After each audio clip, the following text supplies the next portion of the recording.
balas dendam, aman, dan ampuh. Halo, ketemu lagi di channel saya. Video kali ini saya akan membahas tentang balas dendam, aman, dan ampuh. Buat yang baru mampir ke channel saya, Anda bisa cek video saya yang lain. Bantu subscribe, like, dan share agar channel ini semakin berkembang.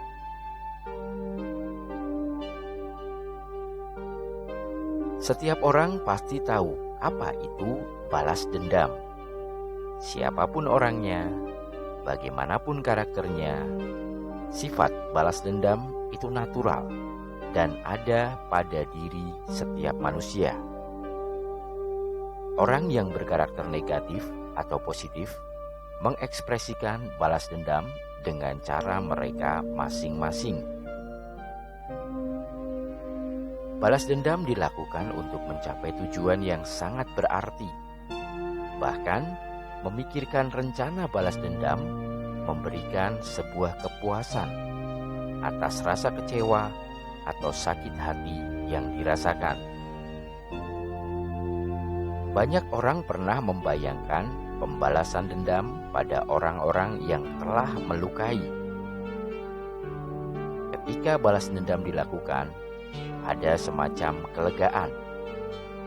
Apa yang memotivasi untuk melakukan balas dendam?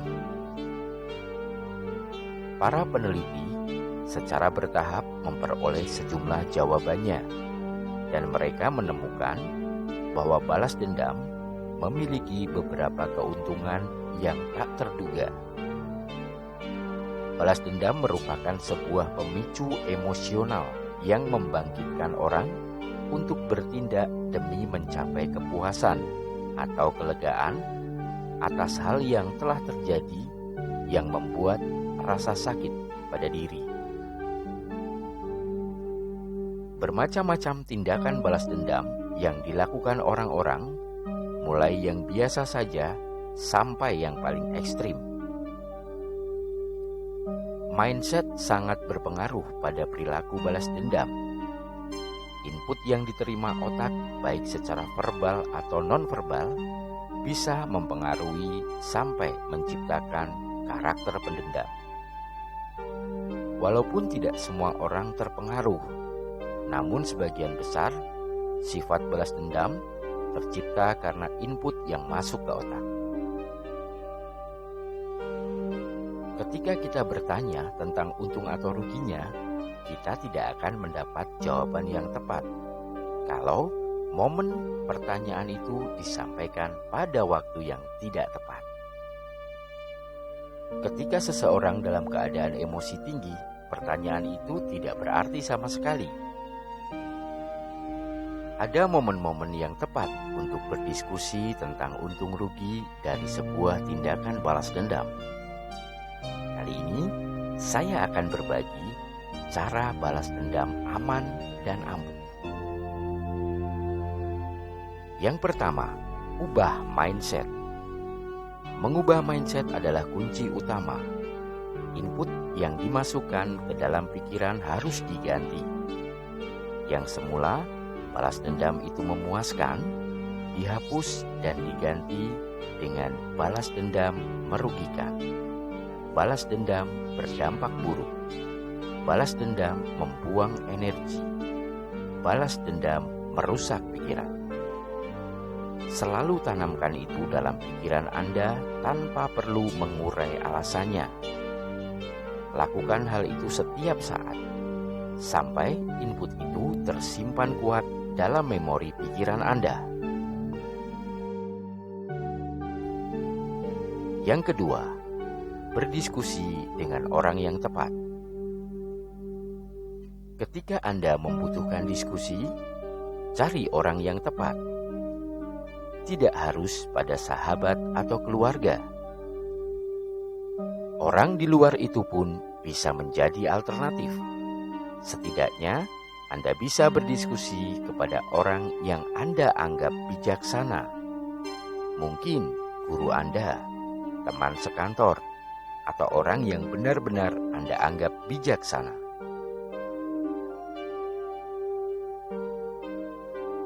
Yang ketiga, Cari tahu fakta yang sebenarnya. Perilaku atau perkataan yang Anda terima belum tentu menampilkan gambaran keseluruhan dari permasalahan yang terjadi. Sebelum memutuskan untuk balas dendam, cari tahu lebih dulu mengenai fakta yang sebenarnya. Bisa jadi semua itu karena miskomunikasi atau salah paham saja. Yang keempat, tenangkan diri Anda sebelum membuat keputusan. Jika Anda bertindak terlalu terburu-buru, Anda justru akan menambah masalah dalam hidup. Tidak hanya itu, perilaku ini juga dapat berpengaruh pada orang-orang yang Anda cintai. Coba Anda untuk menyendiri beberapa saat. Rilekskan pikiran Anda dengan mengatur pernafasan Anda. Teknik pernafasan ini mampu menciptakan ketenangan dalam pikiran. Anda bisa melakukan dengan menarik nafas panjang, kemudian menghembuskannya berkali-kali sampai Anda merasa tenang dan rileks. Nanti saya akan bahas tentang teknik pernafasan di video saya yang lainnya. Yang kelima, ganti energi negatif menjadi energi positif. Saat merasa marah, hal yang wajar dilakukan adalah menyalurkan emosi. Menyalurkan emosi tidak hanya bisa dilakukan melalui ekspresi buruk. Anda bisa mengganti dengan ekspresi baik. Memaafkan adalah salah satu ekspresi baik yang bisa Anda lakukan. Semakin Anda berpikir buruk untuk balas dendam, energi negatif Anda semakin terkuras. Beban pikiran untuk balas dendam menyita banyak volume pikiran Anda. Coba Anda ingat, ketika Anda memikirkan hal untuk balas dendam, pasti pikiran Anda akan banyak terfokus pada hal itu, sehingga menghambat pikiran Anda untuk bekerja, berkreasi, bahkan keluarga Anda pun terabaikan untuk Anda pikirkan. Semua tersita karena tujuan balas dendam Anda. Bukankah kita sadar dan tahu kita punya Tuhan yang berhak atas semua itu? Akan lebih baik jika kita berdoa kepada Tuhan untuk diberikan kesabaran yang besar, keikhlasan dalam menghadapi hal tersebut. Percayalah, kalau Anda diberi waktu dan diizinkan, Anda akan menyaksikan orang-orang yang telah menyakiti Anda akan tumbang satu persatu. Yang keenam, bersikap elegan. Tetap bersikap baik kepada orang yang telah menyakiti kita. Tidak perlu basa-basi, tapi efisien. Cukup dengan tersenyum dan membatasi bicara kepada mereka. Hindari memutus silaturahmi. Kebanyakan orang yang kecewa atau sakit hati langsung bersikap ekstrim dengan memutus silaturahmi, seperti blokir kontak telepon atau WhatsApp. Jangan lakukan ini. Biarkan nomor kontak mereka ada di HP Anda. Jika Anda merasa kurang nyaman karena mungkin Anda masih melihat status di WhatsApp, langkah paling baik adalah cukup dengan menghapus kontaknya. Kenapa jangan memblokir mereka? Percayalah, orang-orang yang sudah menyakiti kita suatu saat akan menghubungi atau datang kepada kita untuk meminta bantuan kita. Bagaimana?